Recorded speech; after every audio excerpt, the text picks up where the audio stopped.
For me getting to college, I always assumed that I was going to go off to a four-year university. All my friends in high school at the time were going off to four-year universities, and I remember seeing all the acceptance letters come in for them in March, and I kept going to the mailbox, and I got lots of letters, but they all said no. And since I didn't do particularly well in school, my dad gave me an ultimatum. He said, "You can't stay here, you're going to have to go ahead and move." I was very fortunate I was able to move in with my grandparents, but I couldn't go to school anywhere except for a junior college. So I moved away from the mountains where I lived and came down to the city of Pleasant Hill and went to DVC for 2 years. Coming from a school of 600 to a school of over 20,000 was quite a culture shock. And what was interesting is I took one tennis class just to go ahead and keep in good shape, and the tennis coach happened to be teaching the class, and he said, "Why don't you come out for the tennis team?" And that's where I made my first real set of friends outside of high school, friends that I still have today. I went through DVC for 2 years, and at that point I knew that I was going to go off to a four-year school. It was just a matter of what I was going to study. My first year of study was in business because I figured I was going to open a business and be really successful.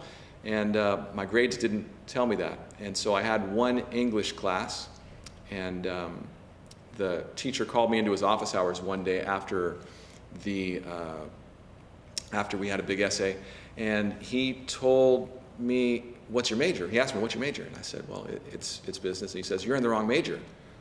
And I laughed at him and I said, "What am I going to do with English?" And he says, "You can do a lot of things with English because college in and of itself is kind of a game.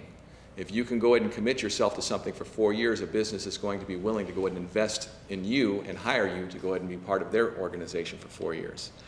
So I changed majors, became an English major, and I decided to go off to St. Mary's College.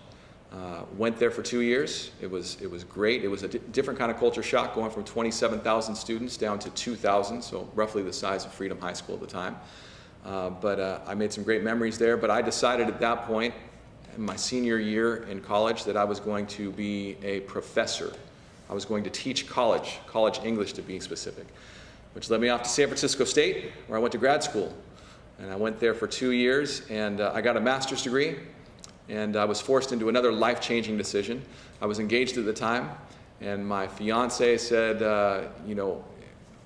if we're going to have to live in the Bay Area, and I had a job opportunity to go teach at a junior college in Idaho, and she said she wasn't going to move to Idaho.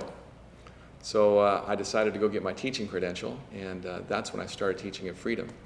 And then I guess the icing on the cake is that I decided that I wanted to learn more about how to be a better leader and about how to make things better for everybody around me as much as I could. And so that led me to the doctorate. And so I went back to St. Mary's and got my doctorate in educational leadership.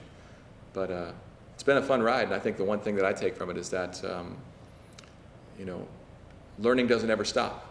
And when that becomes part of a lifestyle, that learning doesn't ever stop, you find that it's a very fulfilling and exciting experience.